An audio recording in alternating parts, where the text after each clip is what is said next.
할렐루야. 5월 첫 주일 예배에 참석하신 여러분을 안식의 주인이신 예수님의 이름으로 환영합니다.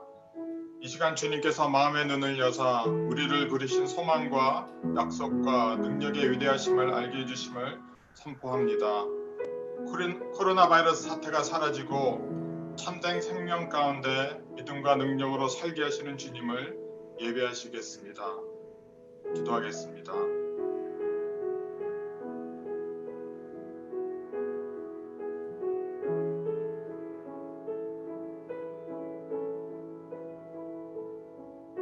수고하고 무거운 짐진 자들아 다 내게로 오라. 내가 너희를 쉬게 하리라. 나는 마음이 온유하고 겸손하니 나의 멍에를 메고 내게 배우라.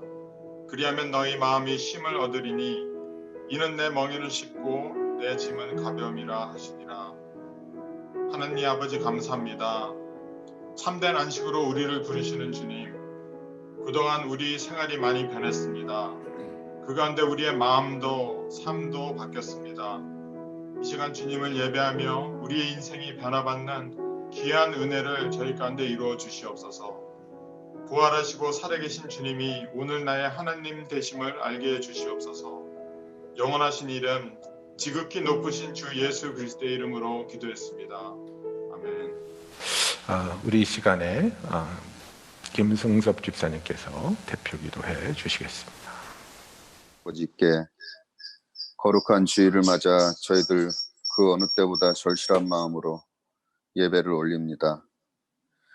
일찍이 겪어보지 못한 이 환난의 시기에 그래도 이런 모습이나마 아버지께 예배를 드릴 수 있음을 감사드립니다. 참으로 어려운 시간들입니다. 위로하여 주시고 치료하여 주시옵소서. 이 어려운 시간들을 지내면서 저희는 한없는 미약함을 느낍니다. 성경은 그저 지나간 과거가 아님을 깊이 깨우칩니다.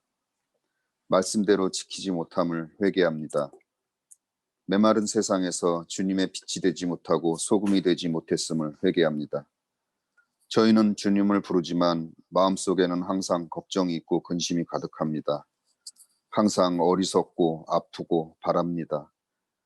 바라는 것, 바라보는 것 오직 우리 주 예수 그리스도이기를 기도합니다. 우리를 사랑한다 하시는 주님, 우리를 잊지 않으시겠다는 주님, 저희의 아픔 또한 헤아려 주옵시고 긍휼히 여겨 주옵소서.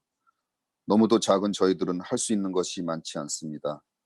엎드려 기도하고 눈물로 회개할 뿐입니다. 저희의 기도를 받아주시고 응답하여 주시고 용서하여 주옵소서. 저희는 주님이 선택하신 주님의 자녀입니다. 주님을 아버지라 부릅니다. 힘을 주시옵소서. 무기력하지 않게 하여 주옵소서. 저희가 힘겨워하는 이 순간 또한 주님이 주신 선물임을 잊지 않게 하여 주옵소서. 주님을 따르기 위해 무엇을 해야 하는지 고민하게 하여 주시고 우리의 형제 자매 이웃을 위해서 무엇을 할 수 있는지 고민하게 하여 주옵소서. 저희는 주님께서 저희들에게 고난만을 주시지 않음을 알고 있습니다. 벌을 주시지만 긍휼히 하여 주시고 시험을 주시지만 길 또한 주심을 알고 있습니다. 당신께서 고난받으시고 십자가를 지시면서까지 저희를 사랑하심을 알고 있습니다. 세상이 위로해 줄 수 없는 고통이 있고 슬픔이 있지만 너무도 힘들고 지쳐서 쓰러질 때도 있지만 그 순간마다 예수라는 빛을 보게 하여 주옵소서. 이번 코로나 사태로 많은 주의 자녀들이 희생하였습니다. 그들의 영혼을 이끌어 주시고 가족들에게 위로를 주옵소서. 또한 이 사태로 인해 너무도 불안정하고 힘든 상황에 놓여 있는 형제 자매들이 있습니다. 이들에게 용기를 주시고 희망을 보여 주옵소서. 하루빨리 치료제와 예방제가 나올 수 있도록 하여 주시옵소서. 더 이상 아프지 않게 눈물 흘리지 않게 하여 주옵소서. 더 이상의 희생을 막아 주시옵소서. 모든 고통 멈춰 주옵소서. 이 많은 자녀들의 기도를 들어주시옵소서. 아버지. 그러나 아버지, 모든 것 주님의 뜻대로 아버지의 자녀는 아버지의 뜻을 따릅니다.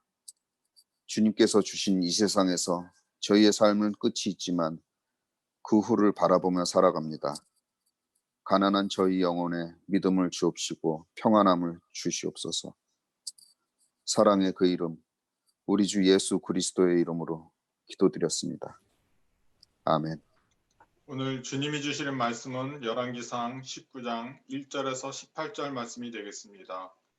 열왕기상 19장 1절에서 18절 말씀입니다. 아합이 엘리야가 행한 모든 일과 그가 어떻게 모든 선지자를 칼로 죽였는지를 이세벨에게 말하니 이세벨이 사신을 엘리야에게 보내어 이르되 내가 내일 이맘때에는 반드시 내 생명을 저 사람들 중 한 사람이 생명과 같게 하리라. 그렇게 하지 아니하면 신들이 내게 벌 위에 벌을 내림이 마땅하니라 한지라.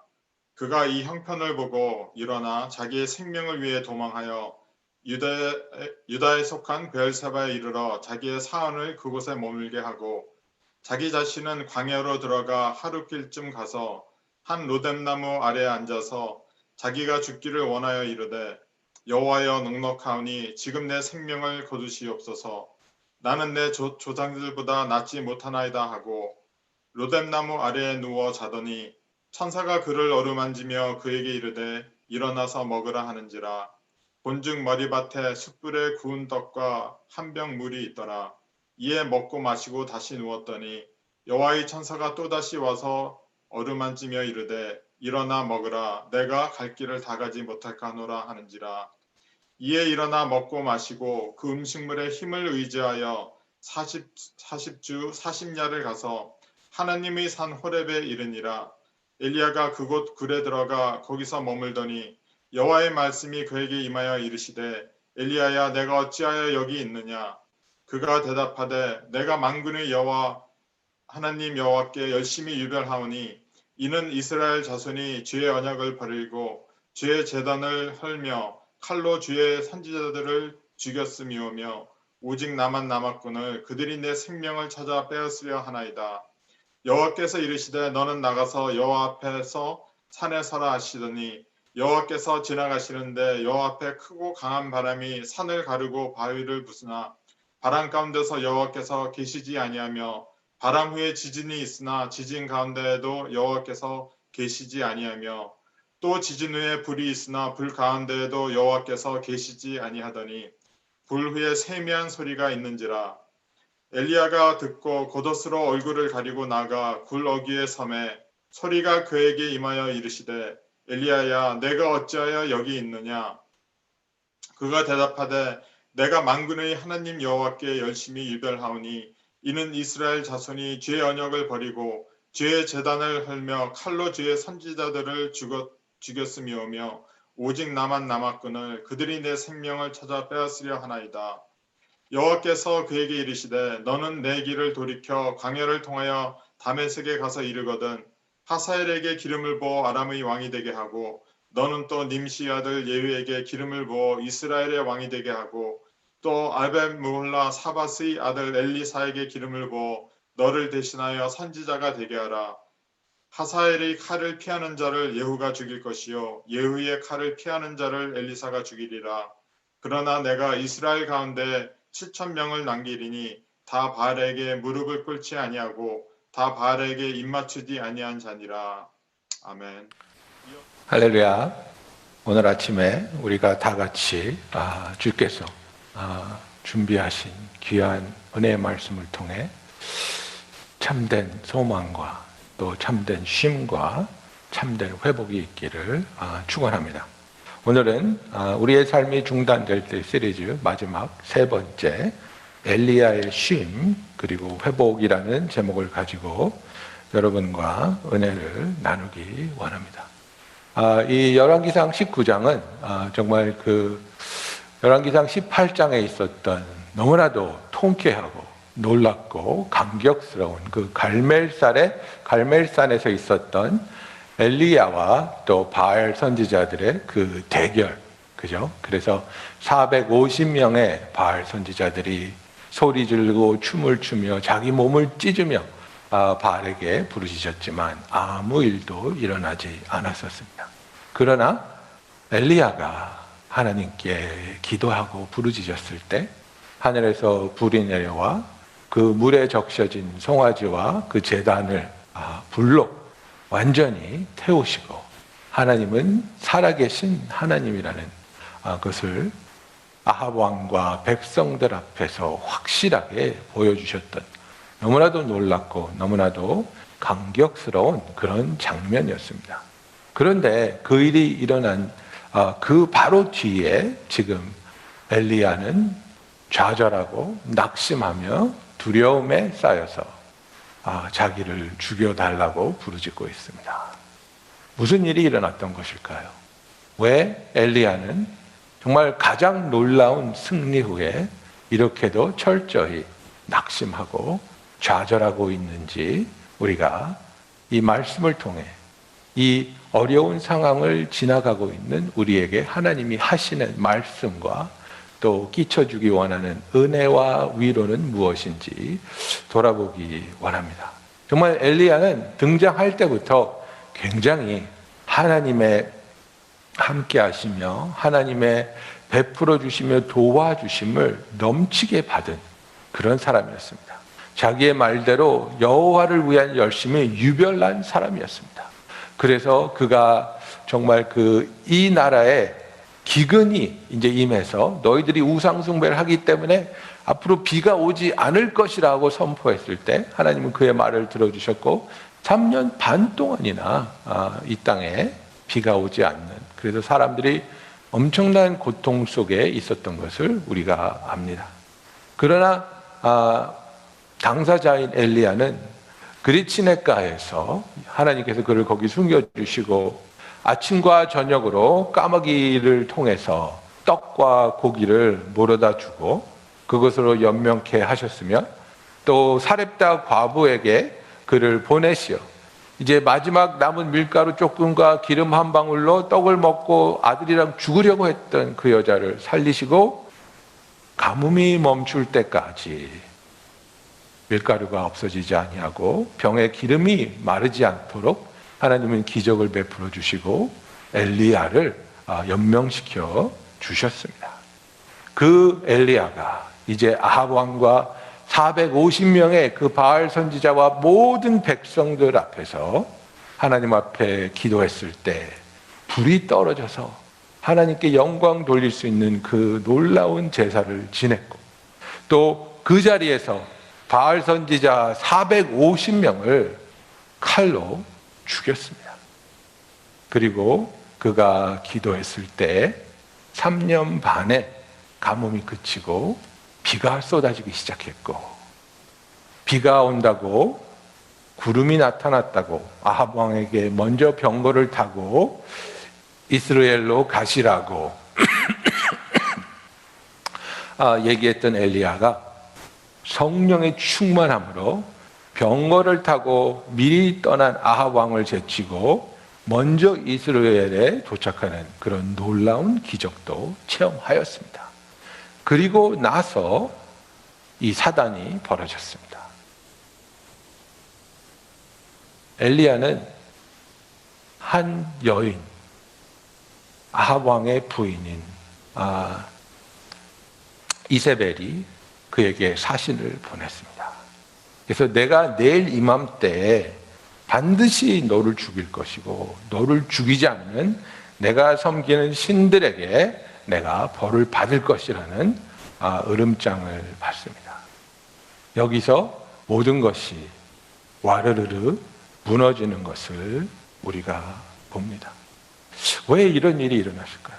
왜 이렇게 놀라운 하나님의 기적을 체험하고 또 하나님의 능력을 드러내며 누구보다도 뜨겁고 열심으로 하나님을 섬기고 있던 엘리야가 한 여자의 말 한마디에 모든 것이 무너져 내리고 마는 것일까요?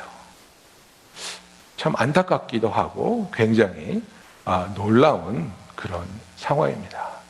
그래서 우리가 정말 이 코로나 바이러스를 통해 많은 어려움을 겪고 심적으로 또 관계에 있어서 또 우리의 그 앞으로 진로에 있어서 경제적으로 여러 가지 걱정도 있고 어려움도 있고 이런 것들이 사실입니다. 그런데 여러분, 우리의 신앙은 모든 일이 잘 될 때에 드러나는 게 아니라 어려울 때, 힘들 때, 인생의 폭풍 앞에 섰을 때에 진정한 신앙이 드러나게 되어 있습니다. 지금 이 어려운 상황을 지나가고 계신 성도 여러분, 이 어려운 상황 속에서 여러분이 하나님을 향해 가지고 있는 생각과 하나님을 향한 어떤 믿음이 지금 드러나고 있습니까? 여러분들은 이 상황 속에서 두려워하고 좌절하며 낙심하고 무엇인가를, 누군가를 원망하고 있습니까? 아니면 이 어려운 순간을 지나가시면서 더욱더 예수님의 손을 꼭 붙잡고 주님께 더욱더 가까이 다가서며 주만 바라보고 주를 의지하며 그의 인도하심 속에 그의 위로 가운데 새 소망을 붙잡고 계십니까? 엘리야는 자기의 입으로 고백한 것처럼 하나님을 향한 열심이 유별났습니다.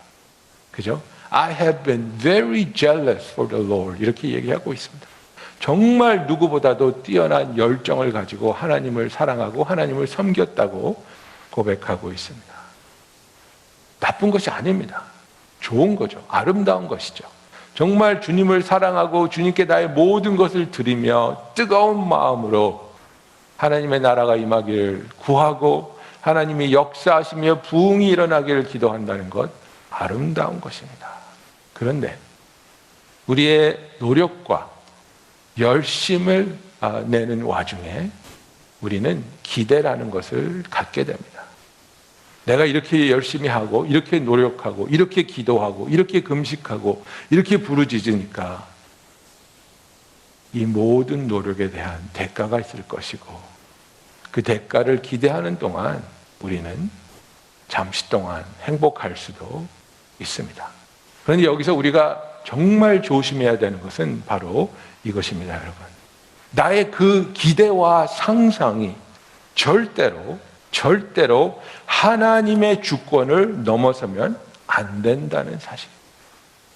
내가 아무리 열심히 한다 해도, 내가 아무리 열정적으로 기도하고 금식한다 해도 주권자이신 하나님이 가지고 계신 계획과 그분의 뜻을 넘어선다는 생각은 굉장히 위험하고 엄청난 착각이라는 사실입니다. 그런데 엘리야에게 이 일이 일어난 것입니다.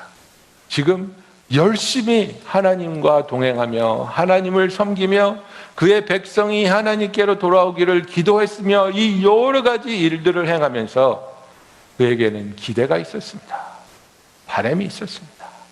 3년 반 동안 비를 내리지 않게 했다가 기도했을 때 비가 내린다면 바알 선지자들과 450명대 1로서 내가 하나님이 살아계신 것을 드러낸다면 하늘에서 불이 내려와 하나님이 우리의 송아지를 불태워버리신다면 백성들의 마음이 돌아서고 왕의 마음이 돌아서고 이 나라가 하나님께로 다시 돌아오며 부흥의 길을 걷게 되겠지라는 기대가 있었습니다.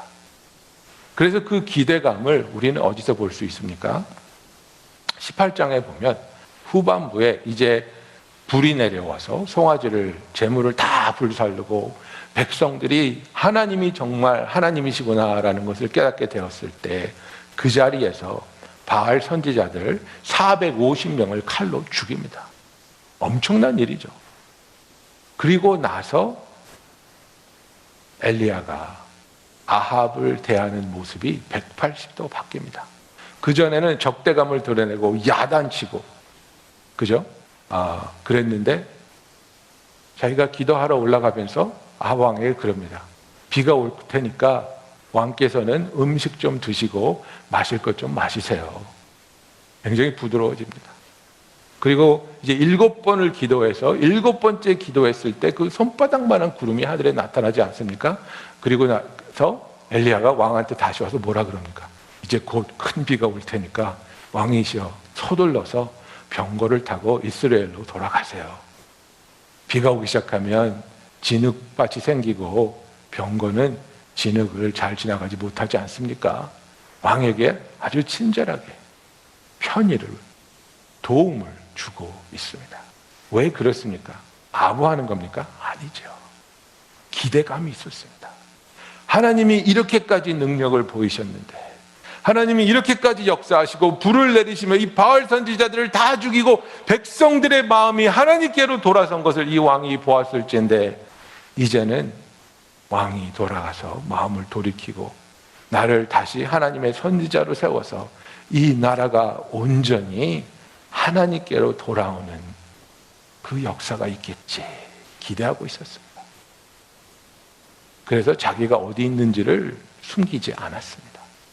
그래서 그 다음날 이사벨의 사신들이 엘리야에게 서신을 갖고 찾아올 수 있었습니다.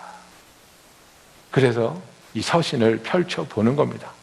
흥분도 되고 기대도 있고, 그래 이제 내가 왕궁에서 정말 하나님을 위해, 이 왕을 위해, 이 나라의 백성을 위해 우리 모두가 하나님의 백성으로 하나님께 돌아가는 그 사역을 시작할 수 있겠구나.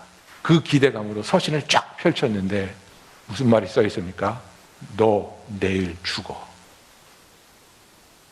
내일까지 네 목숨이 붙어 있으면 나 이사벨이 내가 섬기는 신들한테 벌 받을 것이야. 편지를 땅에 떨어뜨리고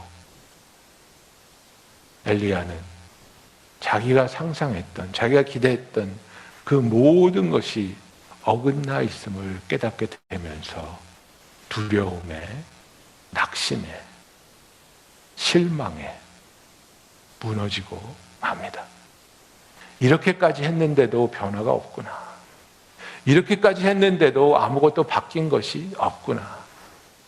이렇게까지 노력하고 이렇게까지 부르짖었는데 결국 바뀐 거는 아무것도 없고 나도 다른 선지자처럼 죽임을 당할 수밖에 없는 건가.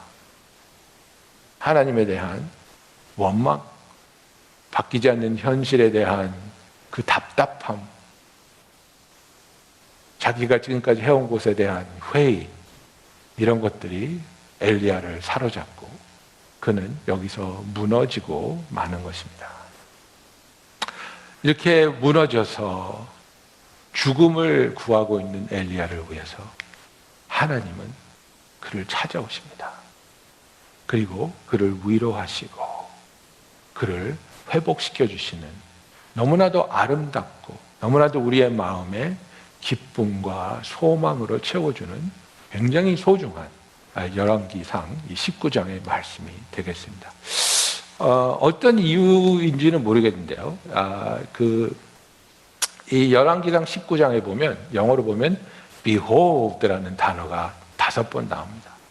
behold는 지금 봐라, 관심을 가지고 여기를 봐라, 그죠?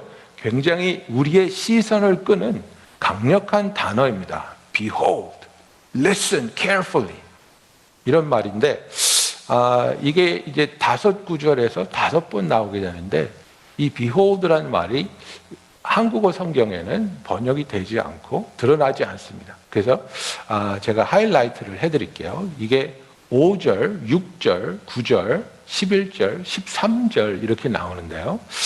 제가 한 구절 읽어드리겠습니다. 5절에 보면 로뎀나무 아래에 누워 자더니 천사가 그를 어루만짐에 그에게 이르되 일어나서 먹으라 하는지라. 그죠? 그래서 로뎀나무 아래에 누워 자더니, 그리고 미싱되는 단어가 거기서 나오죠. Behold, 천사가 그를 어루만지며 그에게 이르되 일어나서 먹으라 하는지라. 또 6절, 본즉, 그래서 봤더니, 보고 나서 또 Behold, 머리맡에 숯불에 구운 떡과 한 병 물이 있더라. 이에 먹고 마시고 다시 누웠더니. 9절입니다. 엘리야가 그곳 굴에 들어가서 거기서 머물더니 Behold, 여호와의 말씀이 그에게 임하여 이르시되 엘리야야, 내가 어찌하여 여기 있느냐. 11절 말씀입니다. 여호와께서 이르시되 너는 나가서 여호와 앞에서 산에 서라 하시더니 Behold, 여호와께서 지나가시는데 여호와 앞에 크고 강한 바람이 산을 가르고 바위를 부수나 바람 가운데 여호와께서 계시지 아니하며 바람 후에 지진이 있으나 지진 가운데도 여호와께서 계시지 아니하며. 13절 말씀입니다. 엘리야가 듣고 겉옷으로 얼굴을 가리고 나가 굴 어귀에 서매 Behold, 소리가 그에게 임하여 이르되 엘리야야 내가 어찌하여 여기 있느냐.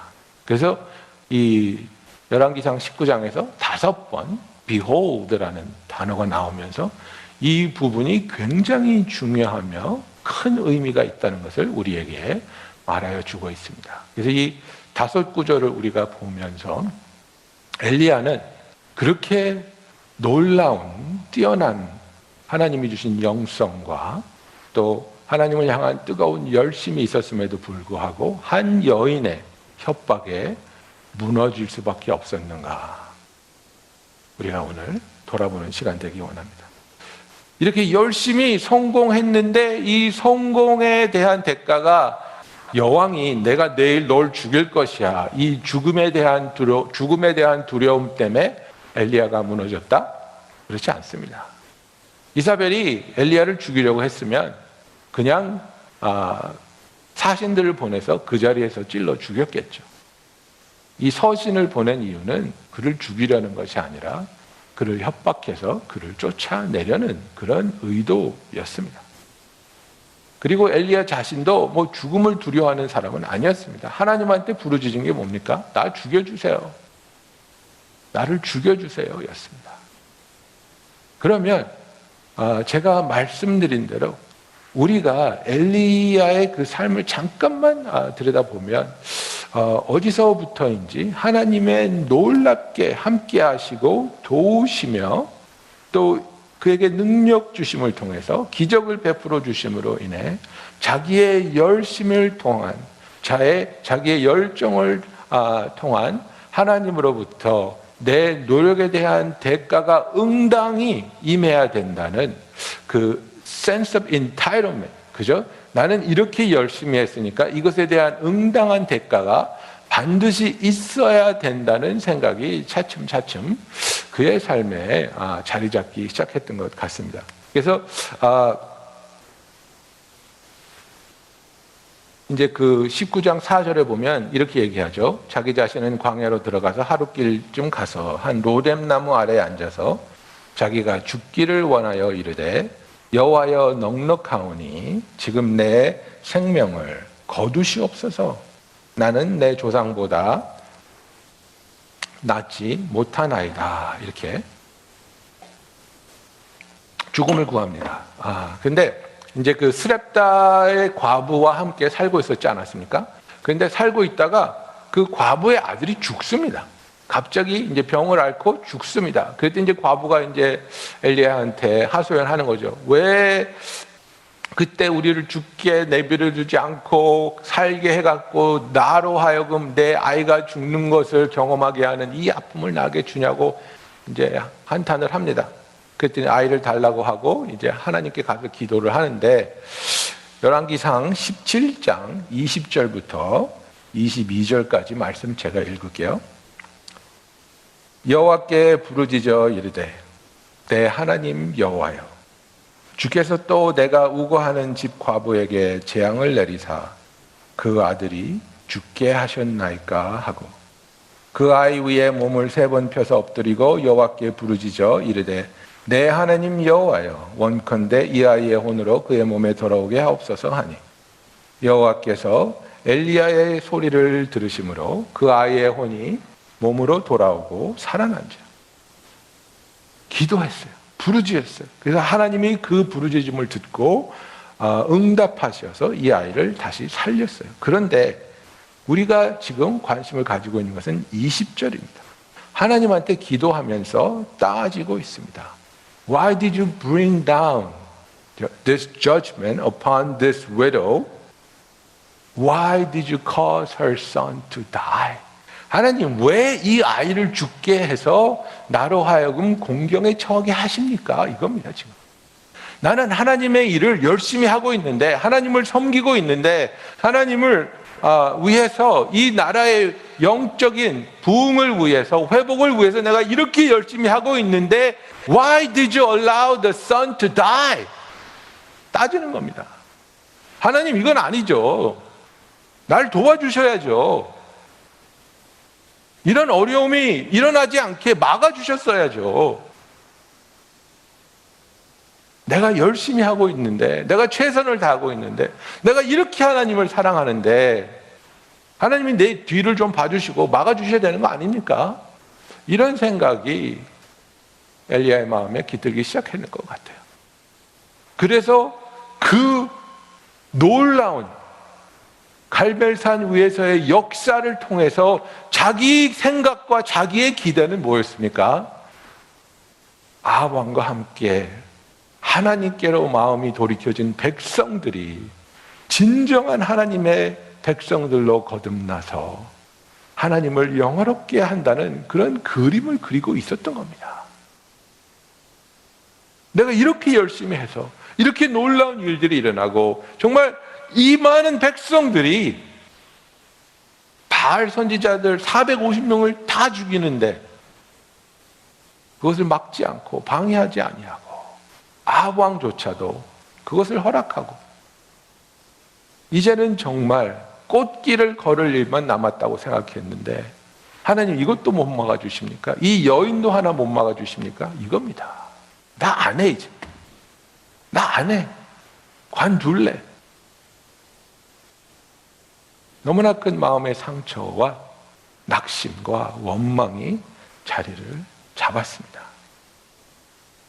여러분, 우리의 삶에 있어서 하나님께서는 우리를 조건 없이 무조건적으로, 그죠? 어떤 대가를 요구하시는 사랑이 아니라 unconditional love로 우리를 사랑해 주고 계십니다. 우리가 하나님을 사랑할 수 있는 것은 절대로 우리의 의지를 가지고 우리의 결심을 가지고 사랑할 수 있는 분이 아니라는 것을 성경은 말하고 있습니다. 우리가 하나님을 먼저 사랑한 것이 아니고 우리가 하나님을 사랑할 수 있는 이유는 그분이 먼저 우리를 사랑해 주셨기 때문이라고 성경은 말하고 있습니다. 그게 무슨 얘기냐면요, 우리가 하나님을 사랑하는 것은 하나님으로부터 받은 사랑에 대해서 그 사랑을 가지고 우리가 하나님께 반응할 수 있다는 것을 말하고 있습니다. 그래서 우리가 정말로 우리를 향한 하나님의 사랑을 이해했다면 그분의 사랑이 나에게 대해서 아무런 조건 없이 그분의 은혜와 긍휼과 계획 가운데 섭리 가운데 나를 택하여 주시고 예수 그리스도의 보혈의 공로를 통해서 나를 사랑하여 주고 계시다면 그 unconditional love에 대해서 그 사랑을 이해하고 깨닫고 받아들였다면 우리가 하나님께 되돌려드릴 수 있는, 반응할 수 있는 사랑은 그분이 우리에게 주신 사랑과 동일하게 unconditional한 사랑이 되어야 한다는 것입니다. 그런데 많은 경우에 우리가 하나님께 돌려드리는 사랑은 하나님이 우리에게 주신 unconditional한 사랑이 아니라 very conditional한 사랑으로 하나님을 사랑하고 있다는 겁니다. 내가 이렇게 하면 이런 대가가 있겠지. 내가 이렇게 하면 이런 복을 주시겠지. 내가 이렇게 하면 이렇게 도와주시겠지. 그리고 그렇게 되지 아니하면 실망합니다. 낙심합니다. 원망합니다. 포기합니다. 내가 이렇게 열심히 기도했는데, 이렇게 열심히 봉사했는데, 이렇게 뜨겁게 사랑했는데 하나님이 내 기도를 안 들어주셔? 집어쳐. 나 실망했어. 엘리야는 이사벨의 서신을 받고 깊은 디프레션에 빠지게 되는 것입니다. 하나님에 대한 기대가 있다는 것 너무나 소중하고 아름답고 우리를 행복하게 하고 우리로 하여금 정말 열심히 일하게 하며 하나님을 섬기게 합니다. 그러나 우리가 기억할 것은 그 기대가 하나님을 통해서 와야지 내 생각과 내 계획을 통해서 하나님의 주권을 넘어서는 기대가 된다면 그것은 우리에게 크나큰 상처와 실망으로밖에 돌아오지 못한다는 것을 우리가 알아야 됩니다. 그래서 이제 제일 먼저 우리가 첫 번째 behold를 발견하는 그죠? 5절에 보면은 누워서 잤습니다. 네, 너무나 피곤하니까, 너무나 지치니까, 심신이 피곤하니까 그냥 누워서 자는 겁니다. 로뎀 나무 밑에서 잤다 그랬습니다. 로뎀 나무는 이렇게 슈럽 같이 크게 자라는 나무도 아니고 잎사귀가 넓은 것도 아니고 울창한 나무가 아닙니다. 여러분 구글로 한번 찾아보세요. 굉장히 초라한 그런 나무입니다. 햇빛이 잘 가려지지도 않는 그런 나무입니다. 그런데 거기서 쉼을 청하고 도움을 청하고 피할 곳을 찾으면서 잠을 자는 겁니다. 여러분 이게 인간의 최선입니다. 인간의 노력의 최선은 그렇게 우리를 도울 수 있는 최선의 방법이 아닙니다. 잘 피하지도 못하고 허술하기 짝이 없는 구멍이 뻥뻥 뚫려 있는 그런 대안이 바로 인간의 노력으로 할 수 있는 일이라는 것을 여기 보여주고 있습니다. 그래서 엘리야는 자기 방법대로 로뎀나무 밑에서 누워서 잠을 자고 있습니다. 깊은 디프레션에 빠져서 하나님을 원망하며 낙심하며 잠을 자고 있는데 Behold, 여기 좀 봐라. 천사를 보내주십니다. 하나님한테 대들고 나 죽여달라 그러고 막소리하고 삐져서 등 돌리고 자고 있는 엘리야에게 하나님은 천사를 보내 그를 위로하십니다. 우리를 대하는 하나님의 사랑은 한결같습니다.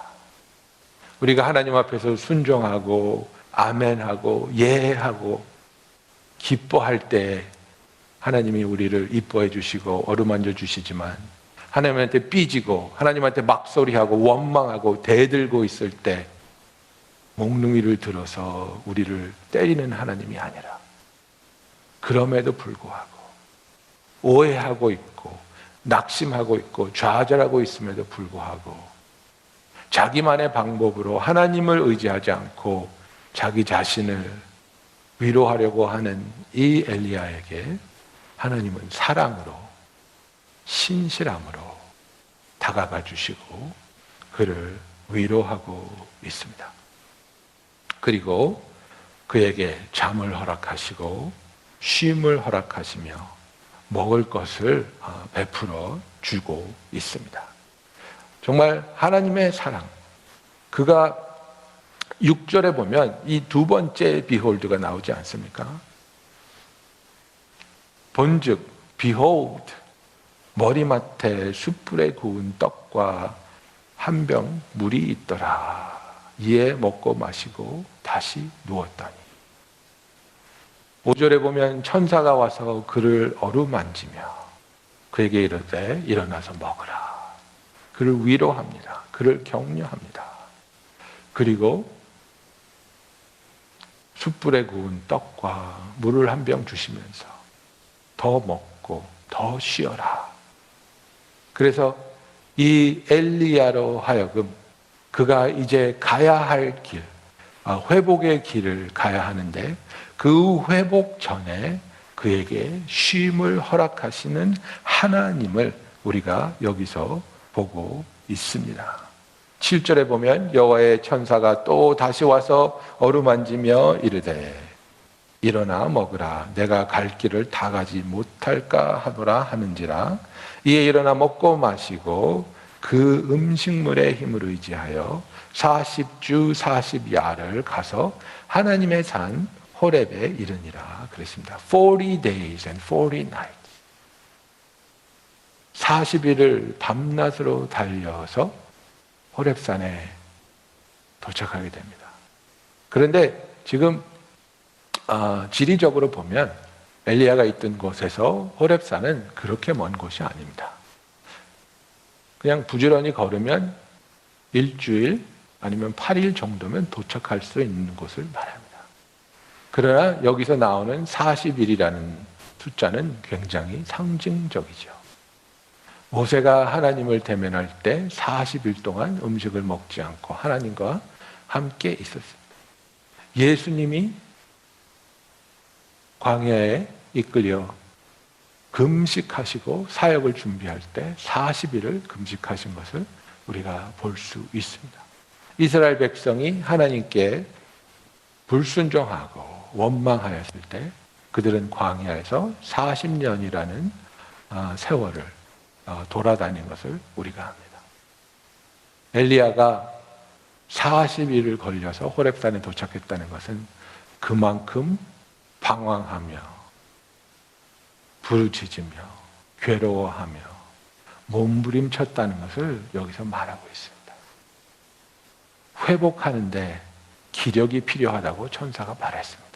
조금 더 먹어, 조금 더 쉬어, 조금 더 기력을 찾고 회복하는 길에서 지치지 않도록 배려하고 있습니다. 여러분, 우리의 삶에 있어서 우리가 영혼이 있고 육신이 있습니다. 그리고 이것들은 굉장히 민접한 관계가 있습니다. 나는 영적인 사람이니까 육신은 상관없어. 이렇게 생각하시면 절대로 안 됩니다. 나의 육신의 상태가 나의 영혼의 상태를 굉장히 많은 영향력을 끼칠 수 있습니다. 그래서 우리의 마음이 병들었을 때 그 병든 마음이 회복되기 위해서 우리에게 필요한 충분한 휴식과 충분한 음식, 그래서 이런 것들을 통해 우리가 수면을 잘 하고 음식을 잘 먹고 쉼을 통해 몸이 회복되는 과정에서 하나님께서 우리의 마음을 치유하여 주실 수 있다는 겁니다. 여러분, 실연당한 사람 보십시오. 실연당하면 식음을 전폐하고 괴로워하고 아파하지 않습니까? 그런 상태에서 절대로 마음의 병이 낫지 않습니다. 그래도 살아야지, 그래도 이것을 벗어나야지 하는 사람은 어떡합니까? 그 방에서 나와서 먹기 시작합니다. 잠도 잡니다. 몸도 씻습니다.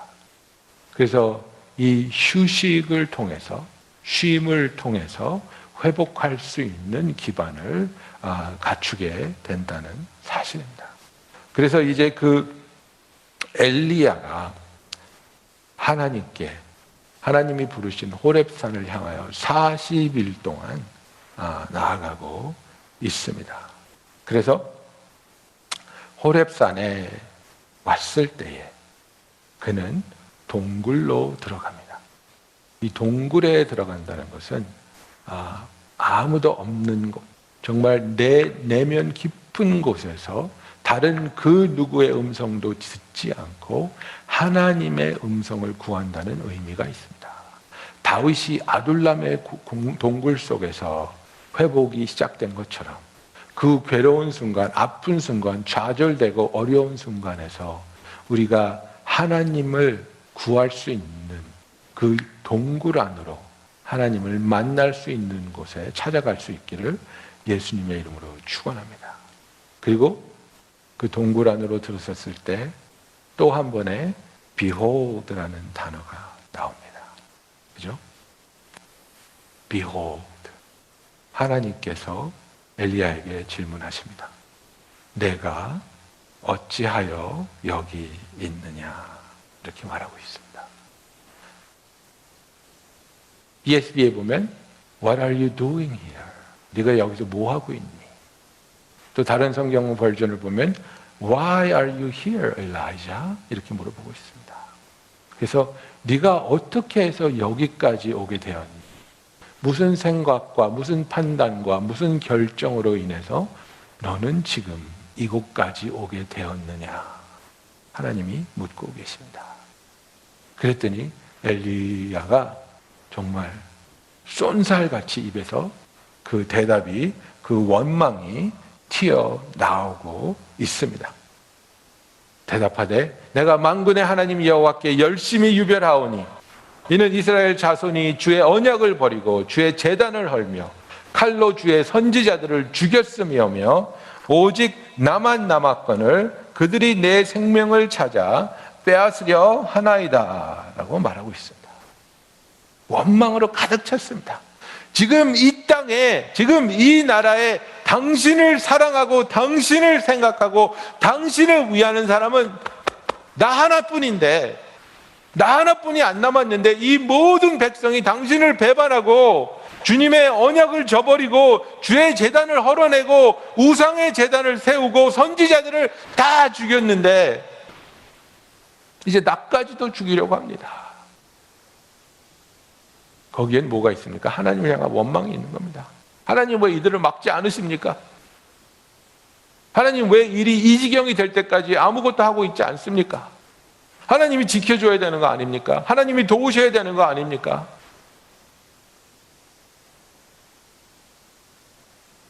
엘리야야, 내가 어찌하여 여기 있느냐? 우리에게 질문하시는 하나님의 음성을 우리가 이 시간에 듣기 원합니다. 진호야, 네가 어찌하여 여기 있느냐? 하나님 어떻게 이 코로나 바이러스가 이렇게까지 퍼지게 놔두셨습니까? 하나님 내 사업이 이렇게 이 지경에 이를 때까지, 내가 회사에서 잘릴 때까지, 내 사랑하는 형제자매가 이렇게 아플 때까지 하나님 왜 보고만 계셨습니까? 하나님을 사랑하는 사람은 난데, 하나님을 예배하고 하나님을 찬양하고 하나님을 경외하는 사람은 나요, 우리 집안인데 왜 이런 일들이 이렇게 일어날 때까지 하나님은 방관하고 계셨습니까? 이겁니다. 엘리야는 너무나 원통한 겁니다. 너무나 화가 나고 좌절되는 겁니다.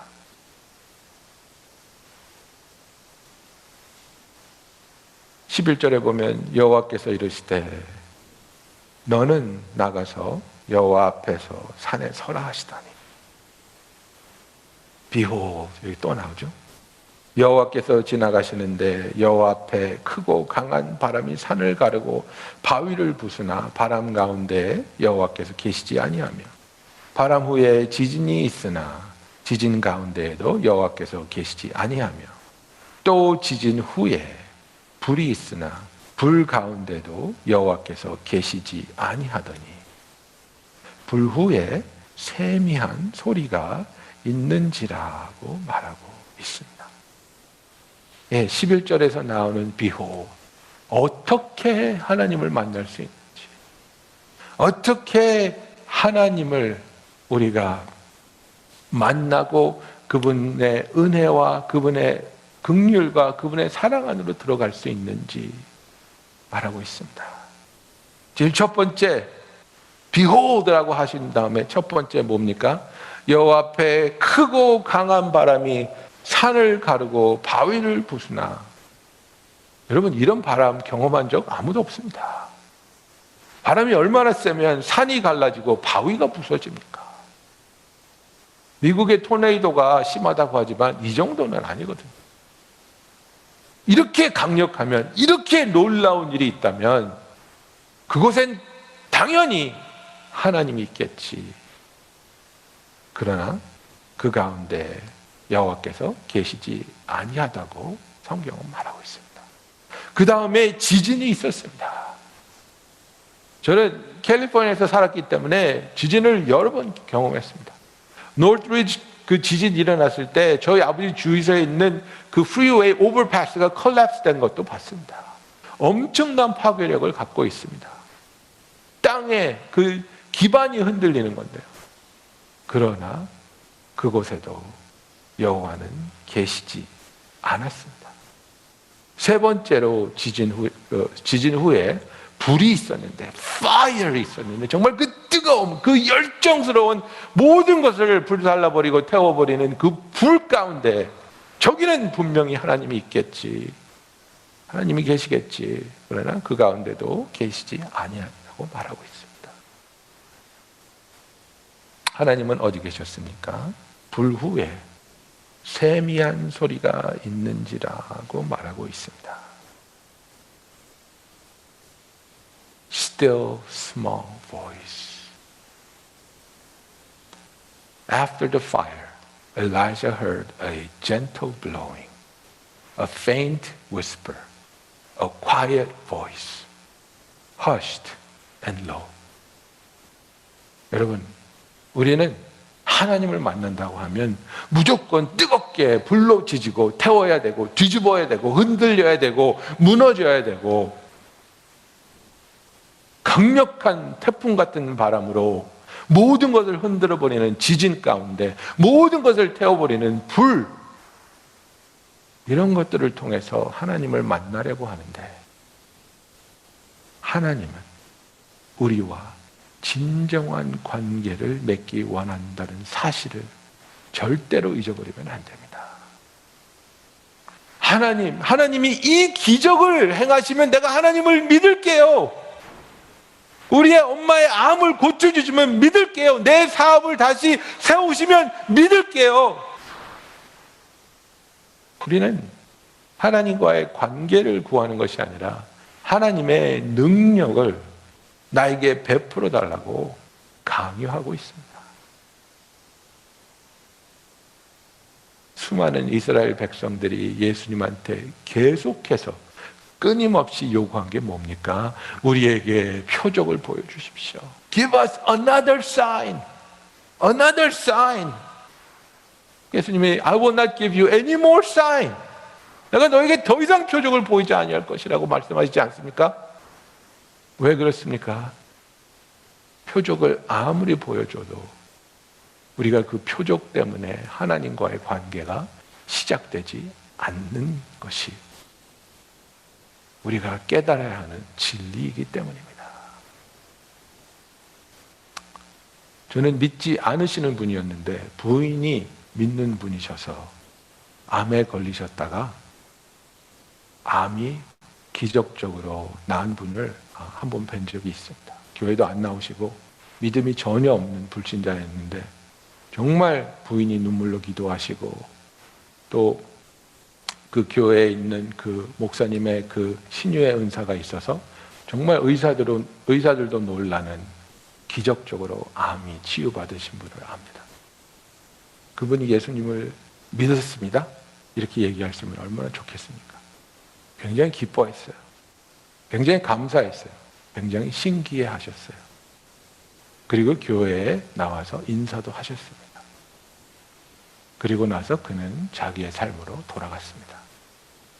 교회에 나오지 않고 하나님을 의지하지 않고 뭐 더 이상 하나님을 부인하지는 않은 것 같아요. 기적을 체험했으니까.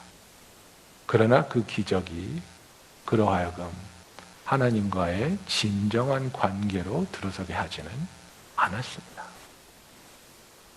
여러분, 우리가 내게 기적이 일어나면 나는 하나님을 정말 잘 믿을 거라고 생각하는 것은 엄청난 오해입니다. 나에게 산을 가르는 강풍이 일어나지 않아서, 땅을 흔드는 지진이 일어나지 않아서, 모든 나를 얽매이고 있는 것을 태워버리는 불이 일어나지 않아서 내가 하나님을 잘못 믿고 있다고 생각하면 큰 오해입니다. 그런 일들이 일어나지 않는다 할지라도 우리의 어려운 상황 속에서 우리의 아픔과 고통 가운데 우리를 찾아와 주시고 그 천사를 보내셔 우리를 어루만지시며 우리가 쉴 수 있게, 회복할 수 있게, 하나님을 만날 수 있는 곳으로 우리를 인도하시며 그분의 작고 세밀한 음성으로 이 still small voice, 이 세미한 음성을 들을 수 있는 저와 여러분이 되기를 예수님의 이름으로 축원합니다. 13절에 보면 마지막으로 behold가 나오죠. 똑같은 질문을 하십니다. 엘리야야, 내가 어찌하여 여기 있느냐? 하나님의 음성을 들었어요. 얼굴을 가리고 동굴 어귀에 갔는데 하나님이 또 질문하십니다. 엘리야야, 내가 어찌하여 여기 있느냐. 그런데 그의 답이 어땠습니까? 똑같았습니다. 그 전에 질문하고 똑같은 답을 합니다.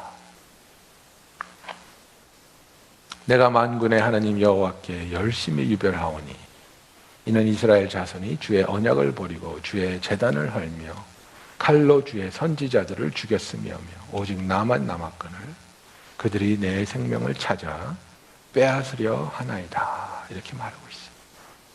정말 둔하고 정말 고집 세고 아둔하여서 주님이 우리에게 말씀하시며 우리를 위로하시고 우리의 마음을 치유하여 주시고 회복시켜 주시는 와중에도 우리는 이 쇠힘줄 같은 고집을 부리고 있다는 사실입니다. 원망의 끈을 놓지 못하고 실망의 끈을 놓지 못하고 나는 잘했는데 나는 열심히 했는데 하나님 왜 아무것도 안 하십니까? 이겁니다. 하나님께서 이런 엘리야를 야단치고 쫓아내는 게 아니라 다시 한번 긍휼을 베푸십니다. 이 자를 위로하십니다. 이 자를 다시 세워주십니다. 15절에 보면 여호와께서 그에게 이르시되 너는 내 길을 돌이켜 광야를 통하여 다메섹에 가서 이르거든 하사엘에게 기름을 부어 아람의 왕이 되게 하고 너는 또 님시의 아들 예후에게 기름을 부어 이스라엘의 왕이 되게 하고 또 아벨므흘라 사밧의 아들 엘리사에게 기름을 부어 너를 대신하여 선지자가 되게 하라. 하사엘의 칼을 피하는 자를 예후가 죽일 것이요 예후의 칼을 피하는 자를 엘리사가 죽이리라. 그러나 내가 이스라엘 가운데 7,000명을 남기리니 다 바알에게 무릎을 꿇지 아니하고 다 바알에게 입맞추지 아니한 자니라. 엘리야는 알지 못했던 하나님이 하시고 있는 일, 계획하신 일, 하나님이 하실 일을 엘리야에게 드러내시면서 그에게 이 사명을 위해서 다시 한번 불러주시고 하늘나라를 향한 목적을 품게 하시며 이를 통해 엘리야를 회복시켜 주시는 하나님을 우리가 볼 수 있습니다. 너는 네 생각대로 아합만 회개하면 백성들이 돌아서서 내 백성이 다시 될 거라고 생각하고 이 일을 이렇게 했지만 그게 아니라는 겁니다. 심판받아야 될 자들은 심판받아야 하는 공의로운 하나님이 있다는 것을 엘리야는 깨닫지 못했던 겁니다. 그래서 하나님께서는 다메섹에 가서 하사엘에게 기름을 부어 아람의 왕이 되게 하고 그죠? 예후에게 기름을 부어 이스라엘의 왕이 되게 하고 또한 너는 이제 너의 뒤를 이어 너의 사역을 이어갈 엘리사를 찾아서 그에게 기름 부어 그의 사역을 준비하라고 말씀하고 있습니다. 그리고 너는 너밖에 남지 않았다고 하나님을 사랑하는 사람은 나뿐이라고 얘기하고 있는데 내가 이스라엘 가운데 바알에게 절하지 않고 입맞추지 아니한 자기들의 신앙을 변절시키지 않고 하나님을 위해서 지키고 있는 7,000명을 내가 준비하고 있다고 하나님은 말씀하고 있습니다. 여러분, 우리가 볼 수 있고 생각할 수 있고 깨달을 수 있고 계획할 수 있는 것은 너무나 많은 리미테이션이 있습니다. 우리는 다 알지 못하기 때문입니다. 우리는 다 볼 수 없기 때문입니다. 우리는 다 할 수 없기 때문입니다. 그러나 하나님은 모든 것을 보시고 모든 것을 아시고 모든 것을 행하실 수 있는 분이기 때문에 그분의 섭리에 따라 그분의 주권 아래 그분이 계획하시는 모든 선한 일이 하나님의 시간에 하나님의 방법으로 아름답게 이루어질 것을 믿습니다. 우리가 지나가고 있는 이 어렵고 아픈 시간조차도 하나님의 섭리 가운데 선하신 하나님의 아름다운 뜻과 계획이 그분의 시간에 그분의 방법대로 아름답고 놀랍게 완벽하게 이루어질 것을 믿습니다.